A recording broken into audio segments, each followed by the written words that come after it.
and my background's actually in environmental biology. So last year, JCFJ published a document looking at how a Green New Deal might look in Ireland and how we as a society can live within the planetary boundaries, but also providing a solid floor on which everyone can stand. So the central concept of this vision was, or is, integral ecology, and it's the recognition that social degradation and environmental degradation are not two separate issues. They're one complex issue where the causes and the solutions overlap and interact with each other. So we need to remember that we can't effectively deal with these problems separately, or even affect change in one without impacting on the other for better or worse. An example of that would be if we worked to decarbonize Ireland without a just transition, it will, and without kind of protecting the most vulnerable, it will lead to increased inequality, and it will lead to increased incidences of poverty. So we have to be mindful of the two at the same time. So another essential component of this document is the importance of dialogue and public participation and community engagement, and as we term it here, direct democracy. So all of these things kind of amount to similar things, but it's basically talking to the people who will have to implement these changes, and working with them to create solutions that work at individual levels. So different solutions might work differently in different contexts, and there won't be a one solution that fits all. And we have to be mindful of that and remember that community engagement is a fundamental part of just transition. So in this work, we also highlighted 5 integrating examples of areas that need to change. And this is in recognition that everything is interconnected. So housing, planning, transport, health policies, our climate and environmental policies, and vice versa. So if we consider residential energy, so it's a very big contributor to our national emissions. So how we build houses, where we build them, who they're for, which houses do we prioritize to retrofit, which areas do we prioritize to redevelop and to repurpose into to fit current uses. All of this is housing and climate policy. And then climate policy also spills into transport policy. So where we live, we need to get from where we live to where we need to go in terms of work and in terms of like education and going to the shops and recreation. So how do we get from where we live to where we need to go? Is it by car? Is it safe to cycle and walk? Is there public transport links? So it's a huge component of our public transport. And if we rely on getting around on only on our car-centric public or transport policy like we're doing at the minute, then it will obviously increase emissions, and we need to change it as part of our climate action ambitions. And then also looking holistically at our health systems. We like in the last year, it's highlighted so much that public health is impacted by like everything. So it's impacted by air pollution, lack of exercise, lack of green space, poverty. All of this impacts on health, and building a health system that doesn't look at the contributing factors and only like looks at treating it is literally just treating the symptoms and not the cause, which is a problem. Okay, so thinking about this presentation over the last couple of days, I was trying to come up with, I suppose, a statement of what I think a just transition in Ireland might look like. And this might not entirely fit, and it doesn't capture, I suppose, all the nuance. But I think a just transition is one where everyone has access to and are able to enjoy the benefits of and derive pleasure from healthy, functioning ecosystems, green spaces, and the natural environment. And in order for this vision to become a reality, there are many things that needs to happen. So we need to get our ducks in a row, if you will. And it's also This vision is also inconsistent with a lot of the current policies that are in Ireland at the minute. So first, for this vision to come true, to enjoy these spaces and to acknowledge their intrinsic value, we first need to ensure that they exist. So protecting and enhancing ecosystems and nature at all scales, from urban parks, green spaces in urban areas, even individual trees, all the way up to entire intact ecosystems and our national parks and functioning ecosystems in more rural areas. All of this needs to be a central part of a Just Ireland. Secondly, access to these green spaces at the minute is unequal. So transport links and proximity to these natural areas is unfortunately often dependent on private transport modes and are usually more associated with affluent areas rather more so than poorer areas. And this is especially true in urban regions. So if you live in a city in a poorer region, you might have to travel further to get to a good quality green space than if you live in a more affluent area. And that's just how the city is at the minute, I suppose. And also getting to the more scenic areas in Ireland, we notice that this year so much is that it's to get there, you need to go by car. And to avail of it, then you need to have access to a private car, and not the most vulnerable people might not have the resources to actually be able to go to these areas and enjoy them. So changes in our transport infrastructure and in our planning is needed to ensure that everyone has access to these green spaces, which are so beneficial to our overall health. And also our car-centred policies are not actually compatible with this vision because it reduces our freedom to enjoy nature in urban areas, and it contributes significantly to climate change, which impacts the quality of ecosystems altogether.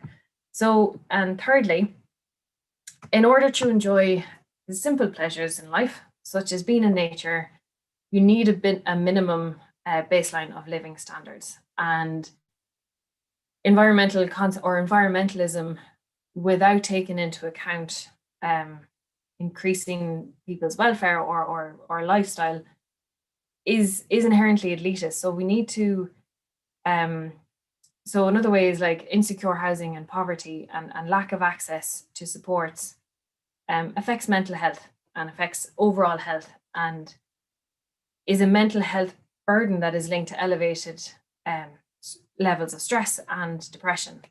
So if you're living with depression due to living in poverty, your ability to enjoy the simple pleasures that nature provides is reduced. So if you put it another way, if you're worried about getting evicted into homelessness, or if you're living in a direct provision centre, then the walk in the woods isn't going to do your mental health as good as, let's just say, someone who's not living in poverty. So the ability to derive pleasure from the environment is dependent on if you're living in poverty or not. So for this vision to become a reality, then everyone needs to have a solid footing of a secure home, childcare, healthcare, good mental health services, and all of that. And then finally, we need to recognise that we cannot survive without a functioning ecosystem, and a functioning ecosystem also greatly enhances our lives. So breathing fresh air, clean water, flood control, carbon sequestration, food, even recognition of the intrinsic value of our environment is important for our vision of a Just Ireland. And thank you very much for having me. I'll just stop sharing my screen there. Thank you. That was absolutely wonderful. And I particularly loved how you really explained how interconnected this is. We can't just do one thing and think that the problem's solved. Everything has a knock-on effect, and those who will suffer the most out of some of these things are some of the people in the lowest economic spectrum, you know, and that's not going to take people with us.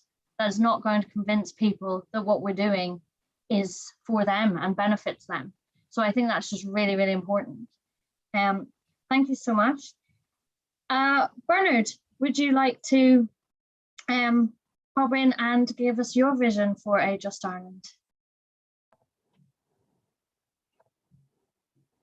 Okay, thank you very much. We'll just pre-warn people that some of the figures in this are really startling. So they're really to just think about. I'll just go to. I'm not giving a presentation, but I'm actually going to give a talk. So I hope that people will go away and just think about what's been said today. So just to start with, I know people is just joining in, so I'll just start again. My name is Bernard Joyce. I'm the director of the Irish Travelling Movement, and very much welcome the opportunity to present this evening. So again, thank you so much. I've been involved within the movement for 30 plus years and grew up in Dublin, in Coolock, just on the other side of the road of Darndale, on the roadside. So just to start with, I never chose activism. I never saw myself, being within a movement. But when I look back, I think that I personally had no choice but to stand up for what I believed in. So there was no choice in really, it was standing up for your rights, equality. So it's been a really long journey. In terms of being here this evening, just talking to this group. So it's really been a long journey. So again, thanks so much. So I want to officially open up with some words from my mother's tongue. So just listen carefully. Our jails win an osher to your jails, Gallion to your jails, from our jails, Enikin and osher. So what that means in English is, our people is talking today to your people. God bless your people from our people. Together we start to move. So I think that's really just important to just to express that in our words, as we would say it. So we have our own culture, our own way of life, of which nomadism is an essential part and distinguishes us from the settled community. So in the last census, 2016, there are approximately 31,000 Irish travellers, account for less than 1% of the total population. So we're really a small, tiny population. We're not a big population at all.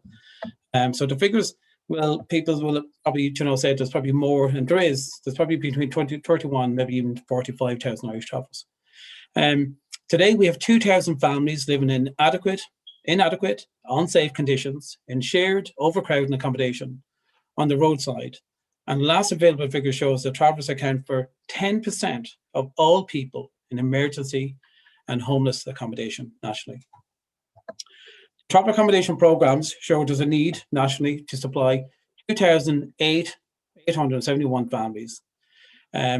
22 local authorities plan to deliver to those currently in need. The poor accommodation has, and as the previous speaker said, just in terms of mental health, a detrimental impact on the social determinants in terms of mental health, employment, education opportunities, and really for our community to play a full and equal role in society. So I suppose we're at a national crisis, and when people talk about national crisis in terms of housing, we've been in this national crisis for many, many years. So our children are really paying a hefty price for the failures of the past and even in terms of the present. Travel women live less than 11 years than their settled counterparts, and sadly, travel men even don't fare out even better with their 15 years less than their settled counterparts. The infant mortality rate is obviously 3 times higher than the general population. Yeah, just when you think things don't get any worse.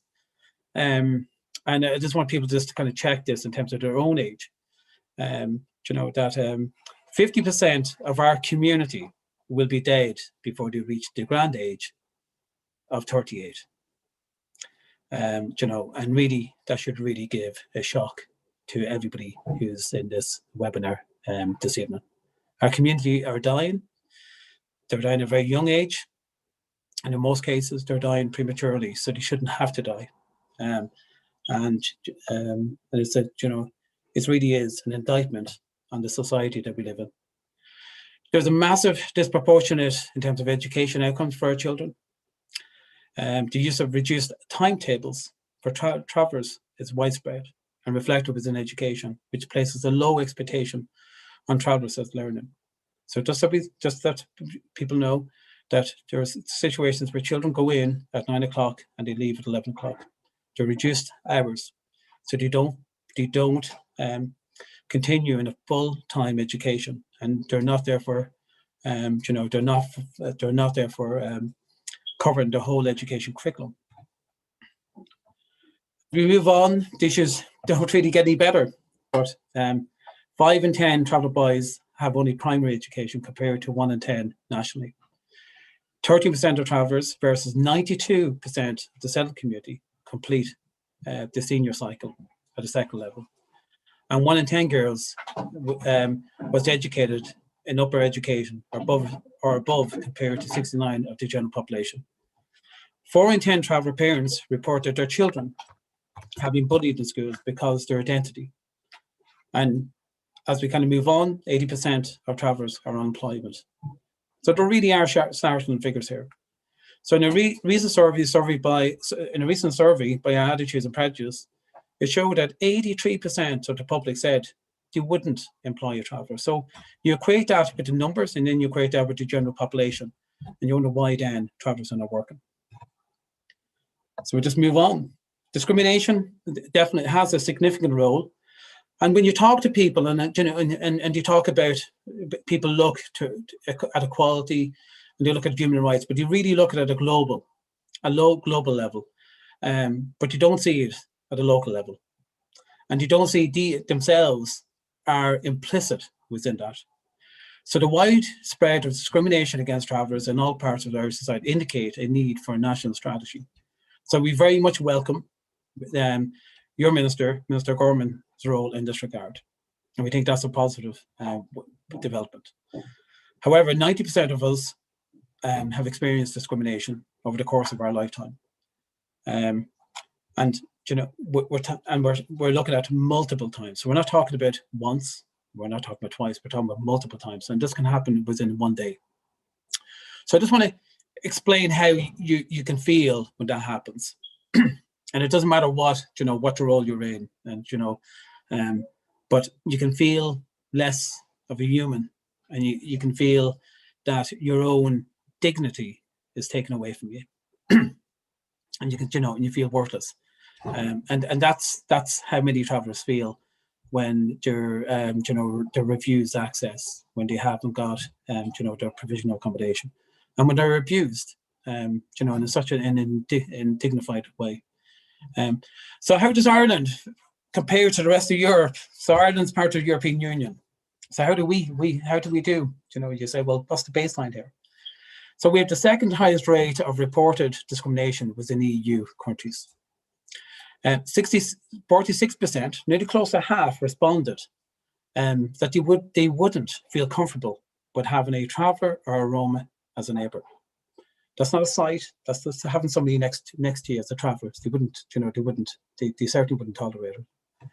So, yeah. So things are, again, they're not getting great. So regarding the public narrative and how travellers are perceived, it's really undisputed that the media have a role to play in this. So the situation in terms of online hate and speech, there really needs to be kind of a multifaceted response to this and strengthened legislation. So we encounter many barriers for participating in terms of political democracy. So from voting, participation, low political awareness, a sense of like apathy in the political establishment, which has unserved travellers' needs since the foundation of the Irish state. So you can understand there's a lack of confidence and trust. Okay, so you say, where's it going? Where are we now?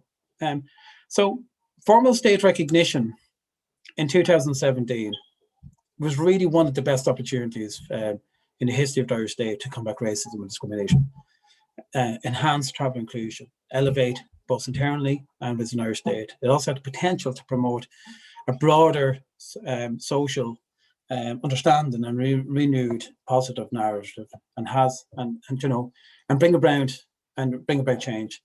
But unfortunately, that doesn't happen. So it hasn't materialized in the way that we would have liked.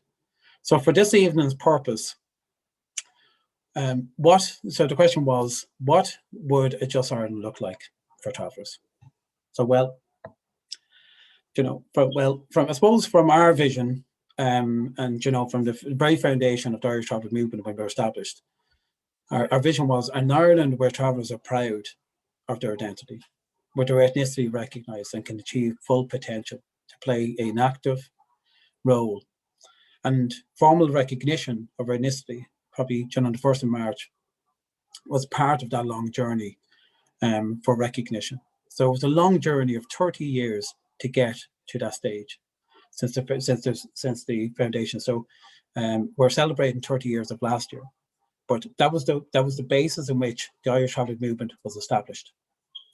So when you look at the statement and the 1st of March, in which I and many people, you know, was outside Dáil Éireann. I wasn't personally inside. We couldn't get in, and so there's just so many people, but we stayed outside. But the Taoiseach said at that time, and I just quoted, and it was Enda Kenny. He said, "Our travel community is an integral part of our society for over a millennium, a people within a people. May all the people of our nation live in a shelter and never in the shadow of each other." So you wonder, how does that kind of resonate with people?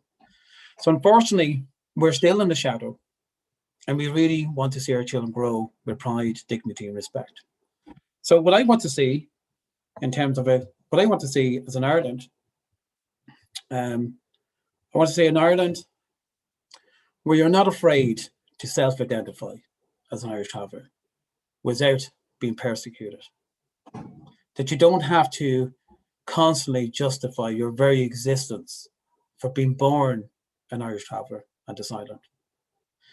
That our schools become a place of warmth, promote equality, inclusion, and learning, and that our children just feel safe. That our culture and history is embraced by everyone, and resources within education and curriculum. And the state recognition of travellers as custodians of culture, art, music, storytelling, nomadism, where our story will be told to the future generations, and recognition of the challenges that this posed for us as a community. That our children will be living in safe provision of travel accommodation, where everyone has electricity, water, sanitation. And this isn't by any means ambitious, it's just a basic fundamental human right. That we're all involved, you know, in terms of social representation and political life, that, you know, that we can have those opportunities and be part of in terms of mainstream political system. That our life expectancy will increase and that we'll live longer, and that there will be resources made available to support, enhance and safeguard our community. And I just want to say that today, 27th of the 5th, just before I came on, I was just looking at the statement. And I just want to thank Minister O'Brien, who urged the government and his colleagues to prioritise measures to help address traveller disadvantage. And I think that's really an important and progressive step. So many things I'm saying here, they're not rocket science, but they're just basic, fundamental human rights in which travellers can play an open, active role within our society and have those rights inserted. So I just want to thank people and for the opportunity to present today. So thank you. Wow, thank you so much, Bernard. And I know I took a lot away from that actually, and some of those figures were incredibly worrying. And I think what you said about a place of warmth, equality, inclusion, and education, those words really rang true for me as to what a kind of society that we want, you know, how we want it to look. So thank you so much for that. That was fantastic. I'd like to invite David Gibney, if you would be willing to give your vision of a Just Ireland. Yeah, just bear with me there while I get the PowerPoint up, if that's all right. Can people see that? Yeah. Yeah. Right, give me a second, because I'm going to have to minimize the view here, because you guys are in my way, and I can't figure out how to move it. There we go. Okay. I did this slide up last night, actually, just I won't say I was messing about, but I just wanted something to open up with, and the phrase "not just a transition, a transformation" came to mind, because I think this first slide is really going to emphasize it, and I had no idea, obviously, that this was going to be the case, or we were going to see this article today, but I think people are expecting it anyway, that the urgency around climate change and climate action is more stark now than it's ever been. And I think it's time to stop tinkering around the edges of capitalism and start looking at really targeting where the polluters are. And that's going to be the gist of sort of the presentation as I go along, because we're going to pay for, we have to pay for climate change one way or another. The question is who pays for it and how it's paid for. We can pay for it through workers, through labour, through capital, or else we're going to pay for it through a completely destroyed planet upon which none of us can live, and killing off millions of species of animals and plants and everything else. So I'm going to start off with labour, looking at labour to see whether there's capacity in Ireland for labour to pay for this. And this is from the UN's website. And it's the most recent figures they have for labour as a share of GDP, labour effectively as a proportion of the economy. And you can see there through all of the OECD states and all of the states that participated in the survey, that there's some countries have the workers take out a large proportion of the economy. They take a large share of what the economy produces in terms of both their wages and social welfare. Unfortunately, you have to go down this far to see where Ireland is on that figure. And we are told that we're a high wage economy, but when you look through all of the data, you see the real truth. We're not a high wage economy whatsoever. In fact, we are the second. We have the second highest incidence of low pay in the OECD as well, behind the United States there. And that's largely our members. I mentioned I work for Mandate Trade Union. We represent retail and bar workers. Most of our members are in that low paid, precarious work sort of predicament. Wholesale and retail figures from 2017. Just bear with me 2 seconds there, because these slides are, so this is employee compensation. And we'll often hear, again, going back to we're a high paid economy, we have a high minimum wage. But what the high minimum wage doesn't factor in is the employer's PRSI, social insurance. But when you do factor that in, and bonuses and all of the other costs to hiring a worker, the cost for an hour of labour, we're the second worst in the pre-Brexit EU. Now that there's been Brexit, we're the worst in Europe in terms of employee compensation. Just give me a second here. And just, I use this slide in particular for presentations to our members in retail, in Dunn's and Tesco and other places. If an Irish retail worker wanted to earn the average of an EU 15 country, they would need an overnight 20% pay increase. Or a Northern and Central European economy, they'd need a 35% pay increase.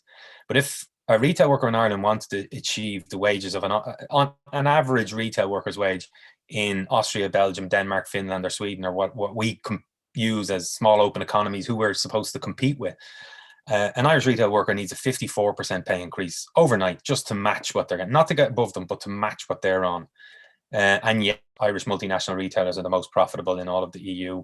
This next slide will give you an indication of how much profits they're making in retail in Ireland from 2015. Old stats, but it takes a while sometimes for these stats to filter through. You can see there from Ireland, if you extrapolate the figures, on average, a retailer will make €40,000 profit per employee in Ireland. So when we talk about the just transition and who's going to pay for climate change, you can see where my allegiances lie and who I think has the capacity to pay a little bit more. And then when we come to the solutions, the carbon tax. And I have experience of working in the trade union movement over in Australia. And I always make this comparison about how we can have good policy. A carbon tax I sometimes get annoyed when I hear people being anti-carbon tax. I'm not anti-carbon tax. I'm not happy with our current carbon tax. I believe there's fairer and better carbon taxes out there, and we should learn from those examples, especially when we know, based on the above figures that I gave you just there, around low wages and stuff. There's about 113,000 workers in Ireland who want more hours at work but can't get them because their employer controls their hours.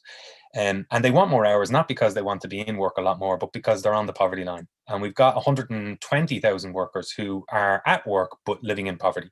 And we've 800,000 people in poverty as well, or so, roughly. But when you compare the carbon taxes of Ireland versus Australia, and I was involved in the campaign to bring in the carbon tax in Australia, the Irish carbon tax is basically a tax on everyone, but it's a tax on heating your home, traveling to work, everything. It's just indiscriminate, sort of. But the Australian carbon tax was a really innovative, positive one that was led by the trade union movement. And it was a tax on 500 of Australia's largest corporations, a $23 per tonne tax. And they broke the fund, which was to bring in $8 billion at the time, into three. The fund was almost evenly spread between the three. One was compensation for trade exposed industry. So if you're a steel smelter or you're a manufacturer of some sort, and you've done everything you can to reduce your carbon footprint, you get your money back. So you pay in your money initially, and you get your money back if you've done everything you can. Compensation for low-income households. They used to pay tax in Australia at $6,000. They increased that to $18,000. So all of a sudden, if you're a low-income household, you're much better off financially. And that was a direct transfer from the biggest companies in Australia. And then this is the important part, the funding for green technology. They gave a grant into a fund that would help companies establish and manufacture say solar panels or wind turbines and any clean tech that you can possibly imagine to try and reduce carbon footprint across Australia. So I think that was a much better way of addressing the crisis. It was not just about tackling the climate change and bringing in a carbon tax. It was actually a wealth redistribution mechanism, and I think it worked very well. It did end up reducing emissions until the Tory government got elected and reversed the policy. I mentioned at the start as well that I was a coordinator for the Right to Water campaign. The reason I'm bringing this up is that I think a just transition and knowledge of it, or going towards a just transition, we need to look under the hood of what these policies are. And it's very, during the campaign between 2014 and, I suppose it's still ongoing. I suppose the next slide is going to show you that it's still ongoing because this is from last week. So OECD is still pushing Ireland to bring in water charges. But it was very frustrating that people were saying, well, we bring in water charges, people will reduce their usage of water. And there was no evidence to support that. And I debated this on many news shows and all the rest of it using data that I'm going to show you now. But people didn't want to talk about the data. It was just people believed anything they were told in the newspapers or just made the assumption about it. The real agenda behind water charges all over the world is this. This is on the Credit Suisse website. Water is scarce, but the profits aren't. And if you look at the full article underneath, it's talking about the water scarcities in India and how people were trying to, or corporations were trying to get in there to make profits out of it. And that quoted there is from Credit Suisse. Water is a focus for those in the know about global strategic commodities. As with oil, the supply is finite, but demand is growing by leaps. And unlike oil, there is no alternative. And we've seen that all across the world. And I've been focusing on water for so long now that it gets really frustrating when I'm still reading these articles about bringing in water charges. The real agenda is to privatize it in the end. And you don't need to look too far. Look at the website, the URL that they use, the water companies, about their water summits, watermeetsmoney.com. And, we talk about, I heard Bernard talking about water, having decent water and the water and water is a human right and all the rest of it. These people don't care. They just want to turn it into a commodity, financialize it. And that is something that we all need to be careful of in Ireland. And the reason I say that is because who pays for it? This is from the UK. When they brought in water charges in 1989, the black line there is their average retail price index and how much that's gone up. But the nominal water bill has gone up at almost double that, the rate of the average consumer price index in the UK. So in Ireland, who uses our water? 23% is used by domestic and 77% used by industry. The next slide shows you when you include leakages, this is what it looks like. So there's 50% of water is leaked. Industry uses 38% then, and domestic is 12%. So you start questioning, why would they spend €2 billion setting up Irish Water, putting water meters all across the country, when even Irish Water's own figures were that they were hoping to reduce water usage by 6%, which they downgraded very, very quickly. So you're talking about trying to reduce water usage by 6% of 12%. It's fractions you're talking about here of a percentage. So why were we focusing so much on that? And they said it was about reducing water, when the evidence was in countries with water charges, we used 20 to 25% less. That's, by the way, figures from the government's own commission into water charges, domestic water charges. So my whole point around that is we should be tackling the real polluters on water. It's data centers in particular, and we're seeing them popping up all over the country. There's 36, I believe now, with 12 or 13 more in the pipeline. We've got one data center that's using more water than Dundalk, the 40,000 households in Dundalk on an annual basis. And there's, as I said, there's 36 of them. Industry, commercial water charges, again, government figures, 50% of companies don't pay anything. They choose not to pay anything. And then bottled water companies, even the most recent legislation around abstraction charges. What you need to be using is 2 million litres per day, or 730 million litres of water per year. 730 million litres of water per year. Just 21 bottled water companies in Ireland. Not one of them uses that amount of water, so none of them need to pay or get a license. And that's the interesting thing about that piece of legislation. They set the bar so high that nobody ends up having to pay anything except for domestic water charges. The National Herd is the obvious one that you guys probably know more about that than I do. And then airlines. You know, we've got an Irish company in the top 10 carbon emitters in the EU, source the European Commission. So what does a Just Ireland look like for workers? And I threw all these in. And when I was putting them together, and thinking about the last few presentations there, the thing that just keeps sticking in my head is, when we stop targeting poor people to pay for climate change, and let's target the real people who can afford it, and use that money then to create this type of a vision where, you know, we don't use a just transition as a Debenhams style redundancy package. As you know, and the Debenhams members were mandate trade union members that were let go and given a training grant, and that's effectively it. We have to stop thinking of the just transition, particularly in the Midlands, as a sort of, oh, you're going to lose your job, but here's some financial compensation. If we want to keep communities alive, we're going to have to start directing industry and creating jobs in those areas. And just stop thinking about retraining grants, because speaking to all of the Debenhams workers over the last couple of weeks, they're fed up hearing about training grants, because some of them are in their 60s and they're saying, what am I going to train for? Train for retirement. Universal basic services, which most people will probably know a little bit about, but healthcare, housing.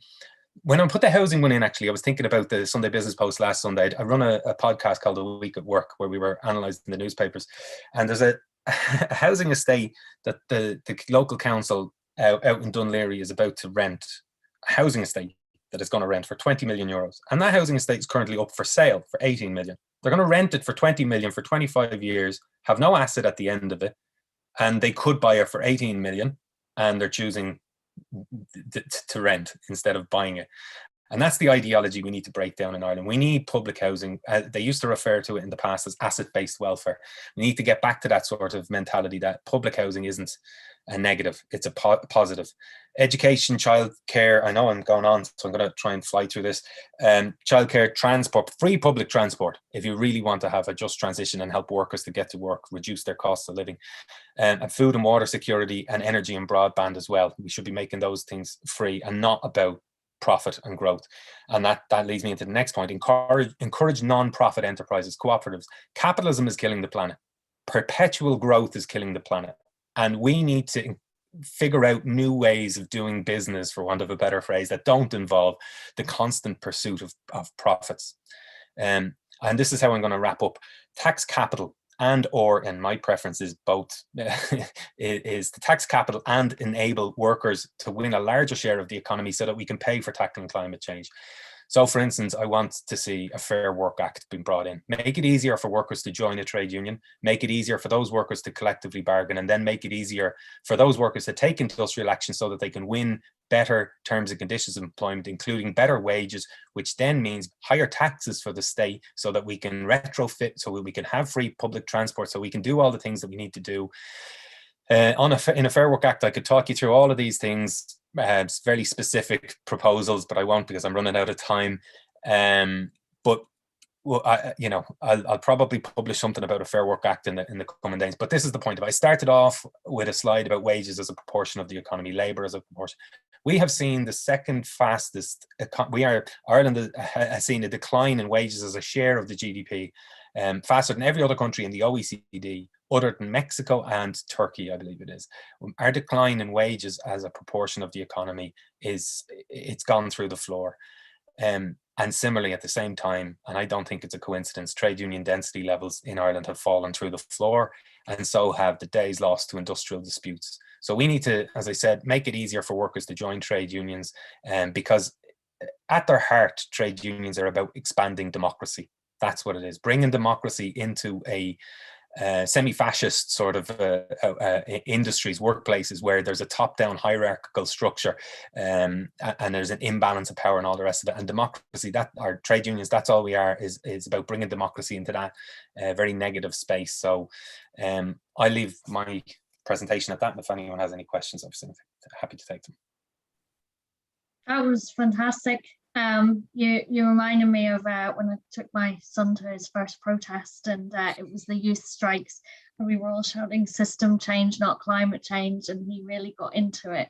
And that is what we need. We need the system to entirely change. We need to upend it. Thank you. That was absolutely fantastic. Thank you, Joe, for joining us. Yeah, please come in and give us your Just Vision. Thanks, Lauren.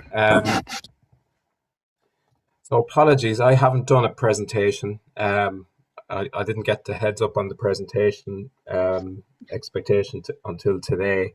And earlier today, it was looking like I wasn't going to be able to be here because I had to go into the Dáil tonight to take questions. So I did a 12-minute clip earlier today and I sent it to Oliver. But I will not play the 12-minute clip, partly because it's 12 minutes and it's probably too long and we're running out of time. But funnily enough, I kind of opened it on an issue that's not totally unconnected to what David was talking about. But just to say, like, when I put some thought into this, I didn't really know where to start in terms of a vision for a just Ireland, because it's very, very open, which is good because, you know, we can talk about whatever's most important to us all in that regard.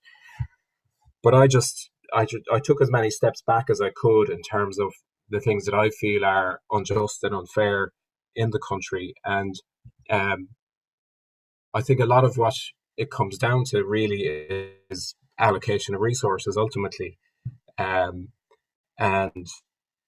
capital, and who gets it and who doesn't have it.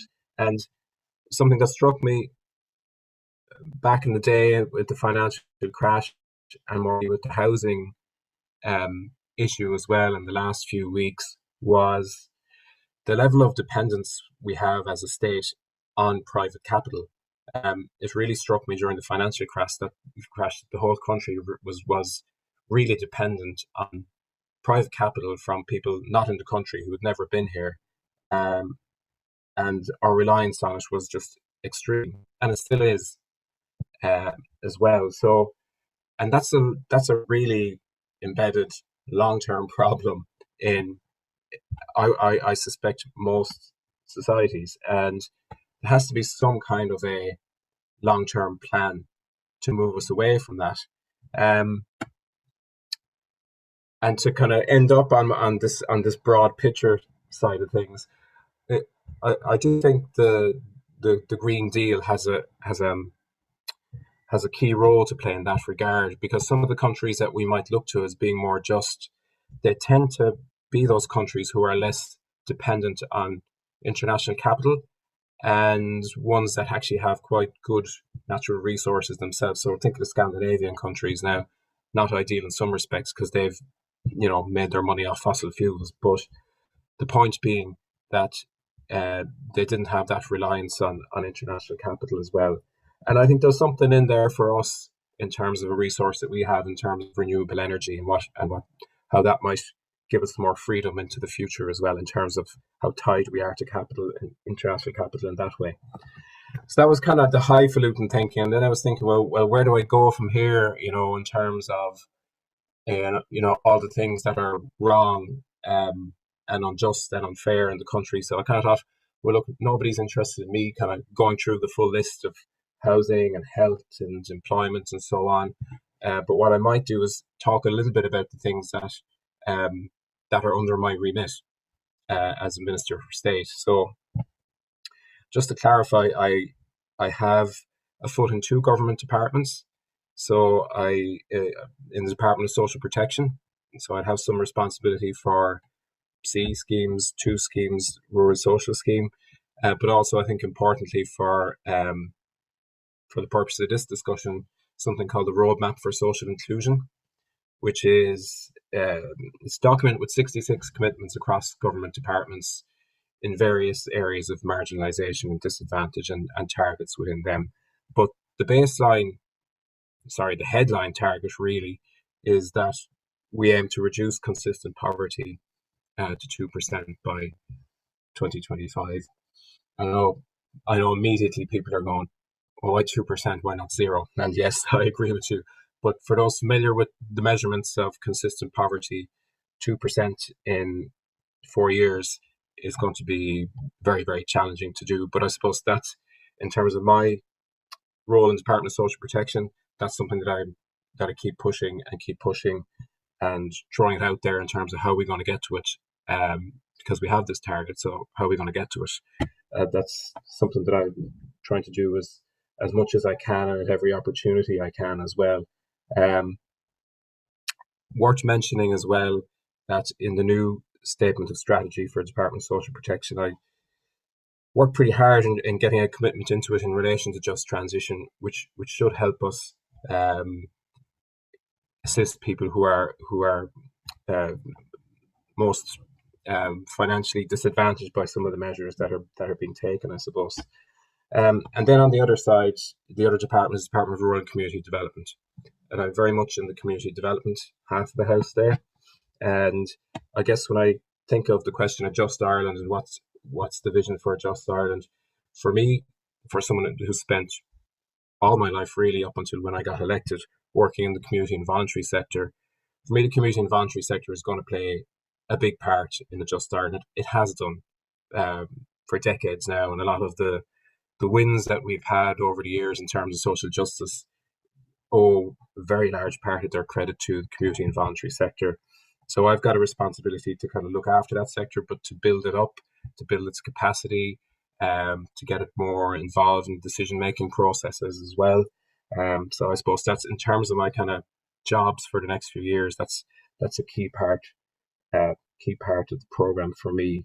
And in particular, just to know in a little bit more detail, I have oversight of a program called the Social Inclusion Community Activation Program. It's funding 5 people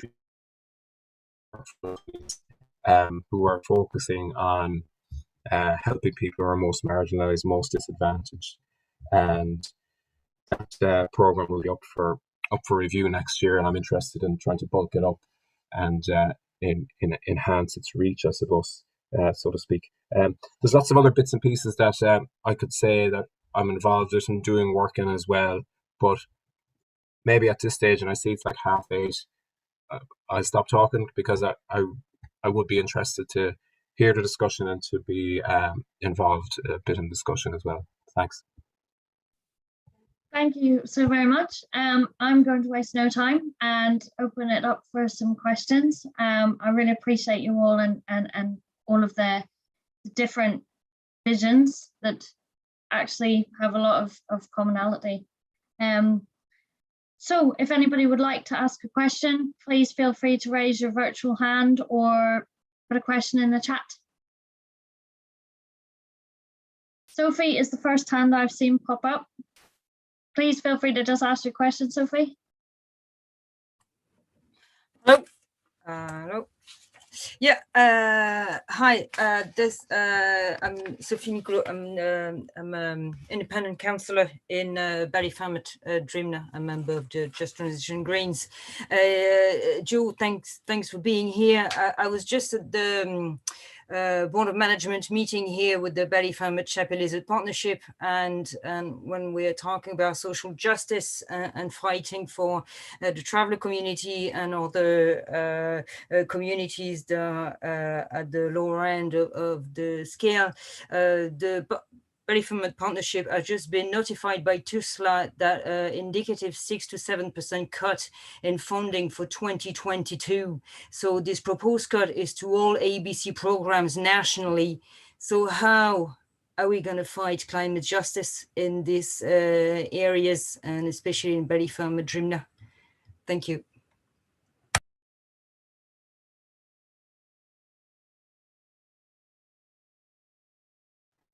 Is that for Joe, Sophie? Sorry, go ahead. I'll be straight. I mean, I don't know the details of that. It's I'm not going to comment on like a particular decision that I know nothing about. I'm not trying to avoid it. I don't know anything No, about it. I understand, Joe. It sounds no very problem. pragmatic. Obviously, I mean, if TUSLA budgets are being cut in an area of the city and the country that's most in need, you know, so you know, I'm happy to look into it and chase it up and see what's going on, see if I can do anything. But you know, obviously, it's problematic if resources are being cut for an area where they're needed, you know. Yeah, it'd be great, Joe, because I know your involvement with just social justice. So yeah, it'd be great if you can look into it. Feel free to get in touch. Thanks, you know. Yeah, great. Okay, thanks, Joe. Dorothy, I saw your hand come up. Please feel free to unmute yourself and ask your question.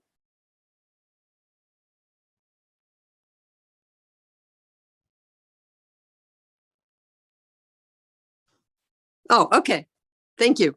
I'm Dorothy Brandt. I'm a retired teacher and a climate activist here in Washington, D.C., and I'm fascinated listening to this conversation. Our daughter-in-law is a resident of Ireland, and she put me onto the Zoom. So thank you very much for letting me listen in. I have a question on the travelers, and I'm trying to understand this. And I don't know if I heard this correctly, but it sounded as if travelers' children that are enrolled in school leave school at 11 o'clock. Did I hear that correctly? And if they do, why do they leave at 11 o'clock? Okay. So maybe if I can try and answer that. Yeah. Okay. No, the question really is they're on a reduced time. So the reduced time is based on children going in. They don't complete the full school day, and therefore in Ireland there has been situations where children, particularly traveller children and other children in terms of autism and other special needs, have found themselves on a reduced time in which hasn't been reported back to the education. So as a minority group, we find that our children are disproportionately impacted and affected by the reduced times, but it's not by consent. It's you know, it's forced on the child in question. I hope that answers the question.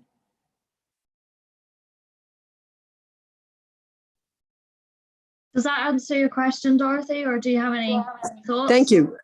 No, I think I understand, and it sounds very sad to me. I just am wondering what alternatives there might be in education.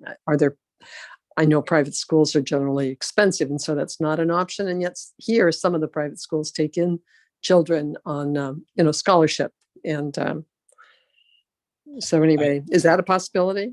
Yeah, I think already it's at the moment the Department of Education are trying to put in guidelines, but as we see it, it is discriminatory practice. There's no other way to explain it. Like, why would any particular community be singled out and put on reduced hours, and then for the community themselves to have to be the ones to have to report it back. And there are implications for that. So it's just not acceptable, and hence why I've raised it here, because it is an issue that needs to be addressed, and it certainly doesn't fit into a social just Ireland, or an Ireland that we would see as social justice. And that's not even to touch on the legacy. So if you don't know very much about Irish travellers, that's only one issue. And I mentioned so many other issues there, which are absolutely quite startling and shocking.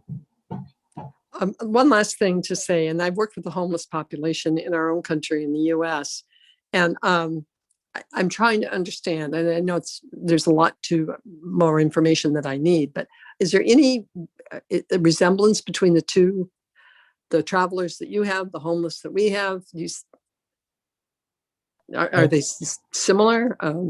No, we're not a homeless We're not homeless, you know. So we're not absolutely. We're an Indigenous community. So if you think about Native Americans, Aborigines of Australia, the Sami people of New Zealand, Irish travellers, and we would refer to Minkare or Pavi, were a nomadic ethnic minority group on the island of Ireland. Okay, thank you. Yeah. Thank you very much, Dorothy, and thanks, Bernard, for answering that. Janet, please feel free to turn your camera on and ask your question. Turn your mic on. Thanks, Million, and thanks all. That's really interesting. Yeah, I'm really interested in from my own work, I'm really interested in the thoughts around car-centric planning and how we tackle that from a social justice framework. And it's definitely something that I've been really interested in advancing in the North Inner City, which is significantly under served with green space and is also very economically disadvantaged. And obviously those things do go hand in hand. And then there's this sort of idea around eco gentrification and things like that come in, that when you bring in green spaces, it kind of increases the value of homes and prices people out. And there's a few different debates about that, and I'm just really just more of a comment on the fact that I thought that was it's really interesting. And I think there's a lot of value in advancing that discussion around how we tackle sort of green spaces, urban green spaces, and car-centric planning within that social justice framework. And then just a question or asking for David, any thoughts on the caring economy, and I guess sort of for retail workers particularly, that the balance of how we bring I think you know, in the general gist of it, but just if you had any thoughts or any insights into that, with bringing that balance of valuing unpaid, what is currently unpaid or largely unpaid care work or unvalued care work, and how that can support the rights of retail workers who often are balancing care needs, and as is one of the reasons why people are in sort of flexible employment in different ways, or what is sometimes billed as flexible employment. Thank you.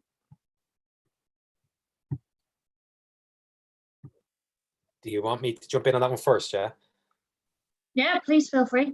Yeah, just on the caring economy and the unpaid work, which is astronomical in Ireland, and you know, the fact that 70% of our members are female, and they have those obligations in many instances. And what we tend to see a lot of the time, actually, from Dunnes Stores, we saw this in 2015 when the Dunnes Stores workers went on strike, was that the female workers mostly got targeted with changes of their hours. So they would, you know, might have been working all mornings, and then the employer changed it to all evenings, so that they'd have to change their childcare minding facilities and all the rest of it.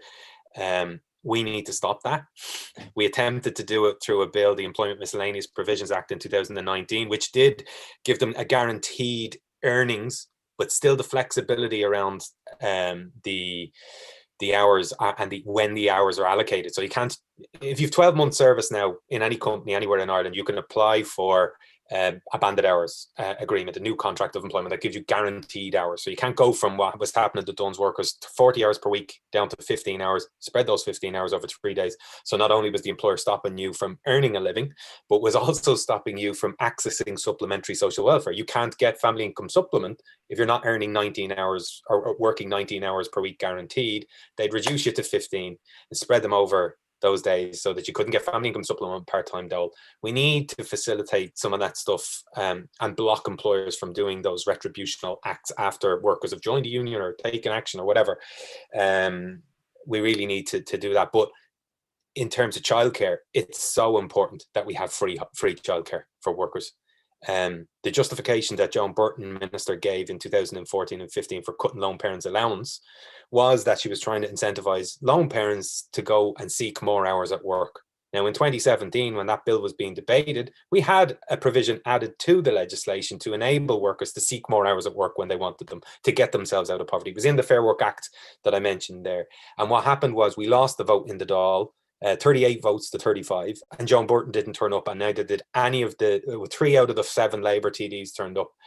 So we lost it by 3, and 4 of their TDs didn't show up. So it was a very frustrating period of time, because a lot of our members are lone parents seeking more hours at work and not having the proper childcare facility. So yeah, all of that stuff needs to be tackled, and it can be done so through a proper just transition plan in terms of access to childcare, and then secure hours through a Fair Work Act.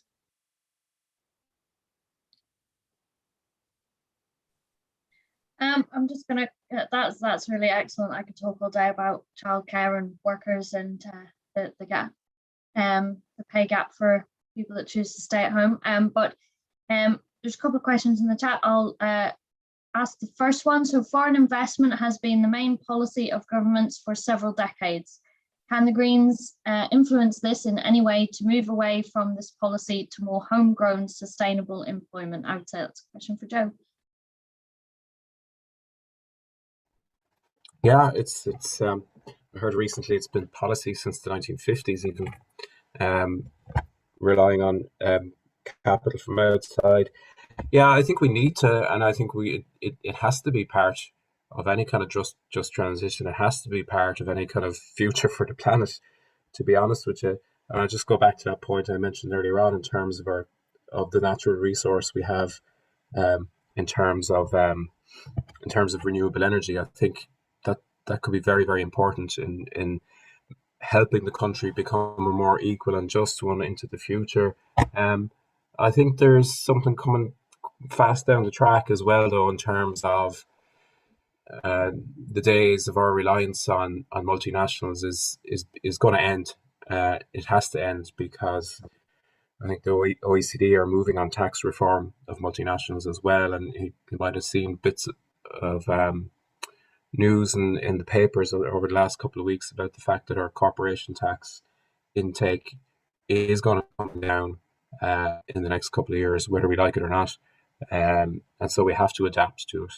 And I would hope that there has to be a green element to that in terms of the renewable energy side of things. Yeah, so they're my initial thoughts. Thank you. A question from John Russell. It was posted in chat. Feel free to ask your question. Do you want to ask your question, John?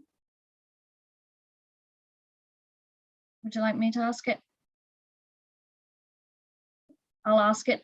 Media ownership is a big issue, and the general consensus in the media, media to a large extent is serving to silence and deflect issues such as climate, biodiversity, and new models through which we view the world. So do we need a different tack from the media? And I'll field this to anyone who wants to answer that. Does the media have a responsibility?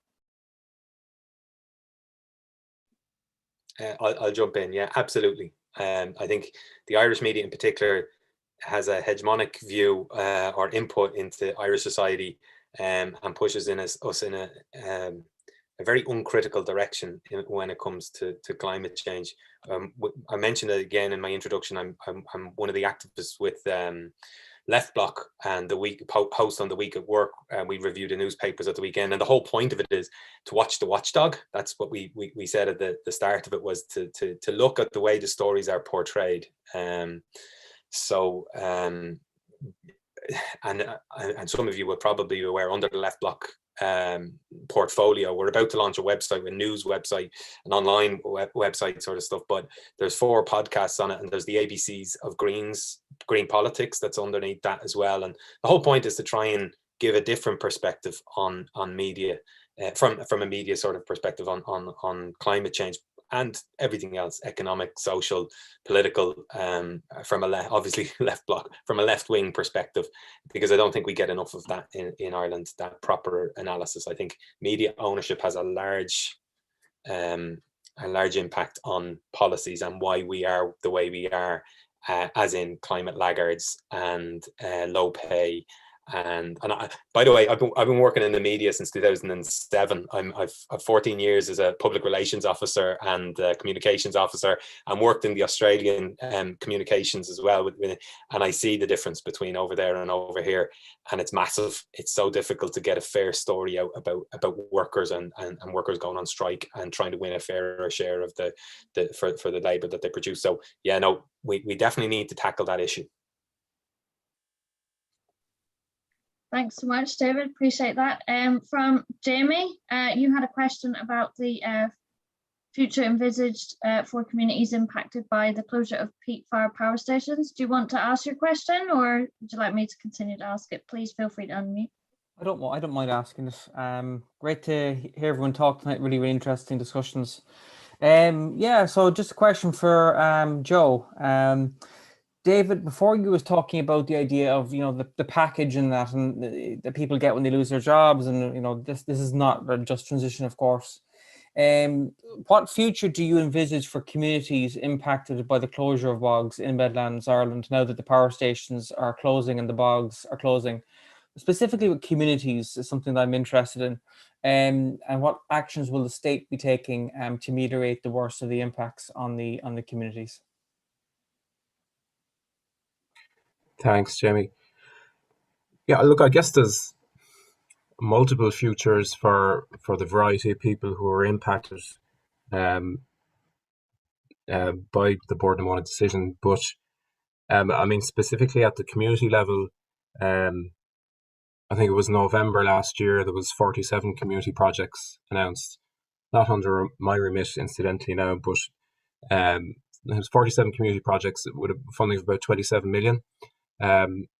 So that's going to be part of it. Some of them are social enterprises, some of them are more regular community based, some of them are kind of startup enterprise projects as well. So I mean, it was pretty clear something significant had to be done for the Midlands in the context of what happened. So there's that level of investment that I think will help. Now, there has been issues with delivery of them projects, but that's really solely based on COVID and the fact that some things just weren't possible to do over the last while. The funding is only 28 million. Sorry to cut across you. It's only about 28 million. And is that going to be a just transition for the entire Midlands, where there is no industry? Yeah, no, that's part of it. But I suppose the 28 million is partly involved in setting up new enterprises as well and creating jobs. There is another investment in bog restoration. I think it's about 108 million. That's obviously a much bigger project again, but there is a huge amount of work to be done to restore the environment there. There's only 300 temporary jobs there. Those are 300 jobs and they're temporary for 2 years max, and then the workers are let go. So is that a just transition? No, that's part of it. It's part of the mix. But as I said, like, there was 47 other projects initiated as well. I don't know how many jobs are going to come out of them. Obviously, the last 12 months are, you know, you can't really judge it in terms of what it's going to create. But like, that's not the end of it either. Like, I mean, I'm only referring to what I know. It's not a project I'm all over in terms of detail, but I do know them few bits. There could be as much as $1 billion needed. There could be as much as $1 billion needed to restore Bord and Mona bogs in this country. In terms of the funding? To restore all the bogs, because of the condition they're in, to meet our obligations. It could be, I've heard numbers bandied around up to $1 billion to restore our bogs. Yeah. I mean, that would be a just transition. If you want long-term worker or people, you put the proper funding in. But right now, the funding is completely inadequate to restore our bogs back to the fens that they can be, and to give people actually lives. I've spent time with people who have historically suffered when the bog closed next door to them. And there's a direct correlation between the closure of a bog and the local garage next door, or the optician down the road providing the safety goggles to the workers, or the greengrocer, anything that's near the bog. Once the bog closes, that business can be often the death knell for it. So these businesses must be protected in this country, and there must be support for these businesses. And we can support many other businesses during COVID-19, but yet the communities in the Midlands out of the way, poorly represented, are not getting the just transition that they actually need? Thanks, Jamie. I think it's really important that you raise that issue, and I'm sure Joe will take it back and have a look. Thank you so much. I'm conscious as well. I wanted to ask Ciara a question based on the vision of a just transition, Ciara, that you had given us at the start. I would like to ask, and many of these things have already been talked about, but when we think about the interconnectedness of all of these things, and it seems like quite a large task, my question is, where would you start? So what would be, and that might be a difficult one, sorry to put you on the spot, but where would you start? You know, this seems like a big task. Where would you start? Honestly, I'd probably start where people's where people's, I suppose, concerns are most at the minute. So housing is a huge thing, and like in the centre we work with housing a lot, and there is going to be huge overlap in terms of the housing crisis and where we build them and the condition that they're in, and climate action and even regenerating communities. So I would, yeah, I probably housing will be the thing that kind of grabs people's attention at the minute. And I think to make the connections between housing and climate and making housing and transport more sustainable, I think will be the key thing. And I think one of the first areas that you do that is a huge retrofit of all the social housing and increasing the number of social housing, increasing or improving the transport links to social housing and to their services. So yeah, I think I don't think, yeah, I think there's always the danger of concentrating on one thing to the detriment of another, but I think housing is a very interesting or a very important place to start. But also I completely agree that restoration of like in terms of the Midlands, I think work needs to start on restoring ecosystems that are already damaged at the minute. So it's, yeah, that is it's a tricky one, but I think it's kind of any work that's kind of going on at the minute, it is just remembering that there is links and even communications between different departments in the government. It's, yeah, I think that's where I'd start. Thank you. Sorry, I gave you quite a hard question. No, that's okay. I see Oliver's hand has just gone up. Please feel free also to throw your virtual little hands up and ask a question if you like. Sorry, go ahead, Oliver. Thanks, Lauren. Yeah, it's sort of related to the last question to Ciara and also the previous discussion about the Midlands and the bogs. And it's something I've noticed, quite often in, when it is to do with, different environmental transitions that have to happen, that, those people who are most at risk of an unjust transition are the people who are, in the most precarious positions now. For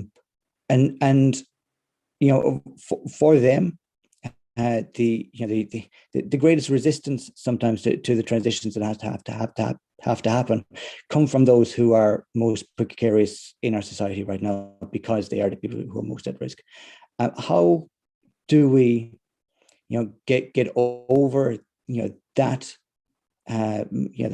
that reality that people in precarious positions, face, in order to, make the transition that needs to happen. It's kind of like that question, where do you begin with it? But also, when you see the scale of the transition that has to happen, how do you get over, that fear that workers have and that, agricultural workers have, to make the transition? And how then also do you get past the status quo that, is also, pushing to keep the status quo? And the two together, the fear of those who, have the most to lose because they already have the least, and those who have, the most to lose because they are currently the powerful and the wealthy. How do you, disentangle those two, classes in society who together for different reasons, can resist, for their own reasons, changes that have to happen.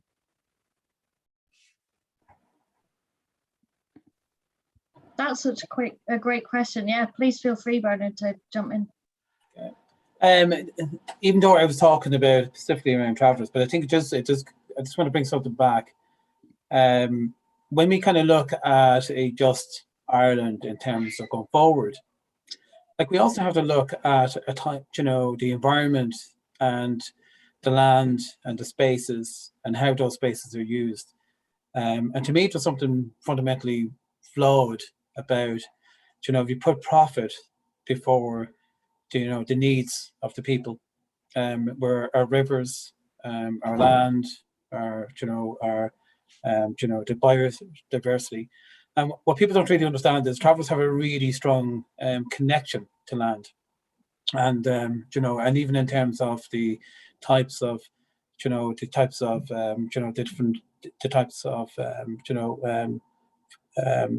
leaves and flowers that kind of grow. They've used them in the past in terms of remedies.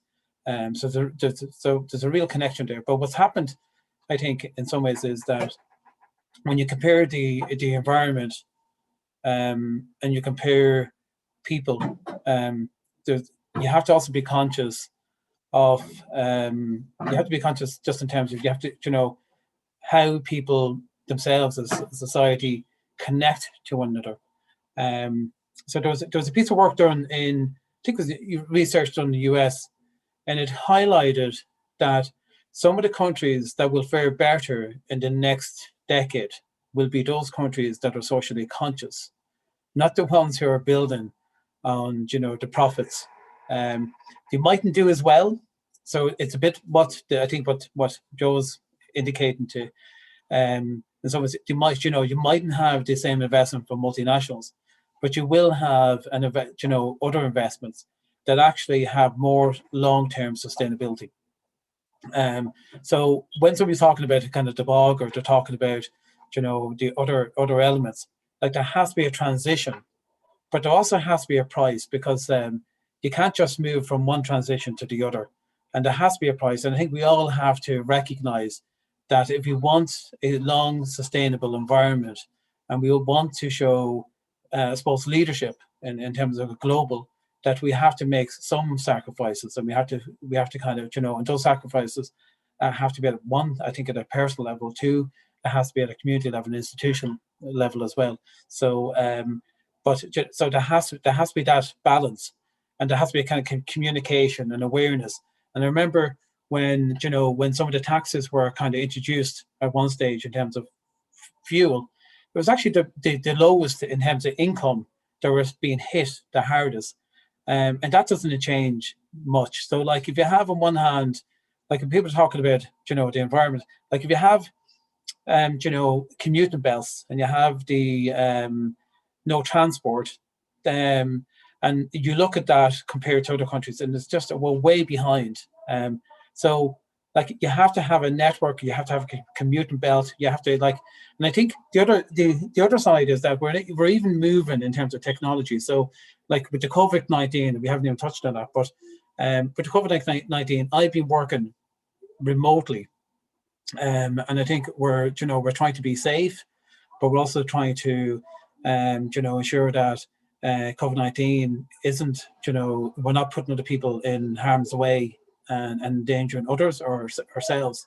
But we have been working with new technologies, and I think there's massive opportunities in terms of community, in terms of hubs, in terms of change and how we even work as a workforce. And so when you're talking about work, it's also about how we do that, and therefore there is massive opportunities to change and be innovative and be at the forefront of that change in terms of technology. So I do think there's a massive opportunities for that. But just to add to the point, I do have to bring this probably back in. It's also important as we kind of do move forward. It is really, really important that that people are not left behind. And And I think it's really important. I was trying to highlight there that from the traveller community, you know, that we're so far behind in terms of the measures, and people are just kind of, they're glossing over them. You know, they can be very dismissive. You know, and if they are, then there's a level of, you know, unbiased prejudice that really fits in. And I'm just, you know, in some ways, I thought some of the stats and figures would have kind of shocked people, but I'm not sure if it does, because like I highlighted, is that if you have a community that are not reaching the age of 38, half the community are not reaching, surely that in itself is a very unjust element and needs to be addressed. And finally, when we're talking about you know, campaigns, the Irish Radical movement were part of the and still are part of the campaign for housing to be a constitutional right.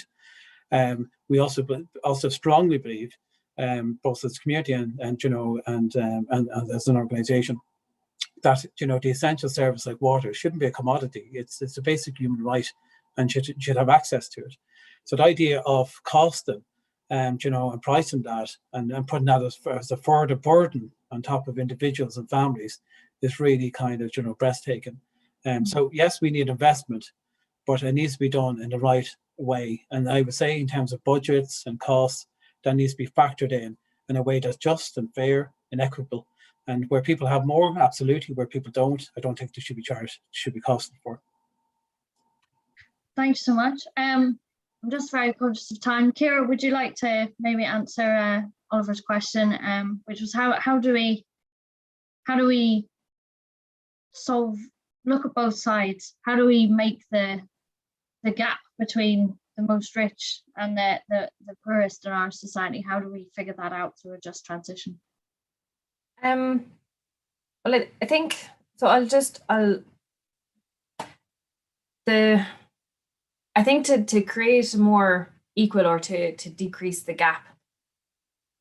I think it was mentioned before, like even universal basic services. So in improving the floor, I suppose, that people stand on, so that people, it's harder to go below a certain level. So if you have universal basic services, so you have childcare, if you need social housing, it's easy access. If you have the basic standard of living, then that's probably the most important thing. And then to reduce the top bit, it's a lot of it would be it's probably to do with like tax. So it's like, if you have a very unequal society, then you need to figure out how are the richest people getting the most money, and a lot of it is probably to do with our tax system and how our wealth is generated, which a lot of the time it is to do with property and land. So yeah, and I think I'll just answer the other question as well, which I think was, how do you get people to buy in, so that the most vulnerable might fear climate action more than other people? And I think how you do that is to build in the protections. So make it that the climate actions actually actively improve people's lives. And that's what it's all about. So if you build in the protections into climate action, then it's not a fear of signing up to it, because it can only improve your situation. And I think communication and engagement with the communities is vital. Like, dialogue in this circumstance is just so important, and constant community engagement and real communication, where it's not just, we've made this plan, what do you think? So it's we want to get this done, and then ask them how we can do it. So real public participation and real involvement at the designing of the climate action level, I think is a really important way to go. Thanks so much. And I just want to say, Joe, if you want to say anything before you have to shoot off, I'm just very grateful you made time in your very busy day to come and talk to us. Yeah, no, I will. Just a small comment, and just to say I made a promise to someone that I would be off this by 9 o'clock. But just as the comment on that last kind of question and conversation there, I think Ciara's right in terms of what we need to do in terms of kind of bridging that gap in terms of universal basic services. That absolutely has to be a part of it. And the whole question of resilience, I suppose, comes to mind. How do we create a situation where those who are in the most precarious positions have something to fall back on when, you know, there's a pandemic or when climate change has worse consequences for us? And part of that's universal basic services, but it goes back to the housing thing as well, and people having a secure home, I think. But that public provision side of things is key, and you know, we're a bit off on a variety of them things at the moment. You know, we have to say it as it is. But yeah, I suppose building supports, institutions, structures that are publicly available that will give people security and safety and education, health, and all the others. There, that's the key thing, I think. Thanks a million for having me on. I'm going to have to drop off now. But people, you know, if people have any questions or anything like that, feel free to get in touch with me after as well. Thanks. Thank you very much, Joe. I just would like to field the same question to David, just as a last, before we close. As my good friend John Barry says, nothing good ever finishes on time. So I'll field it out to one more. David, would you like to answer? No. Oh, there you are. Sorry about that. I was No worries. Sorry, what was the question there? It was about how do we bring people along with the just transition, and part of that question was also about sort of narrowing the gap between the richest and the poorest. Well, I mentioned in my slide there about expanding democracy into the workplace, and that's what trade unions and trade union rights are about. And I mentioned as well in mine that I do presentations, a lot of educational courses for our members, and we've 40,000 members in retail across, you know, the whole island. Well, not the whole island. We're not in the 6 counties, but up north. But in the 26 counties, we have members from Tesco, Dunn's, Boots, pharmacy sector, bars. So we do training courses on political economy, and I think that's essential that trade unions, not just our union, but all trade unions, start talking and teaching political economy again. They used to do it right up until the 80s, and they just abandoned that field. You mentioned John Barry there. We've had him in to talk to our members on some of the climate change stuff, because it's essential that workers understand that action needs to happen. We need radical action very, very quickly. I've got a 1-year-old. I'm terrified for his future, and we have to emphasize that with our workers. So with our members, when I do those training courses, it's not just industrial stuff. It's because it's all related. Because if we win a pay increase of 2 or 3% this year, and the government comes in with water charges or with housing prices, you know, it takes the money back off them, and they're in a worse, more precarious position then. So, you know, so we've been winning pay increases of 2 to 3% every year, but house prices going up is making it harder on a certain generation from accessing the market. So we really need to expand the trade union movement, to make it easier for people to join, make it easier for them to collectively bargain, increase the share of workers in the economy, all that sort of stuff. And then unions need to take responsibility and step up and tell them what's actually happening, and allow experts in that know about climate change. Like what, I don't want to dwell too long on this, but when I worked for the Australian Manufacturing Workers Union, and we were lobbying for the carbon tax, our members weren't happy because they thought the carbon tax was going to knock them out of a job. And I remember the line the General Secretary at the time used, which was that on this particular week, it's the last manufacturing plant of typewriters is being closed down in India. And he said, that's going to happen. Economies change, society changes. You at some stage are going to have to face up to the fact that we're burning the planet, and we have to take action against that. And the best thing we can do is have, so I mentioned about the Midlands, a really effective just transition plan, so that the communities are not abandoned. It's not seen as a redundancy package where you're given a load of money and told to go off and train yourself again for an industry that's never coming back. We need to really plan these things out strategically, and get unions on board and force unions on board, because they just don't want to engage in this.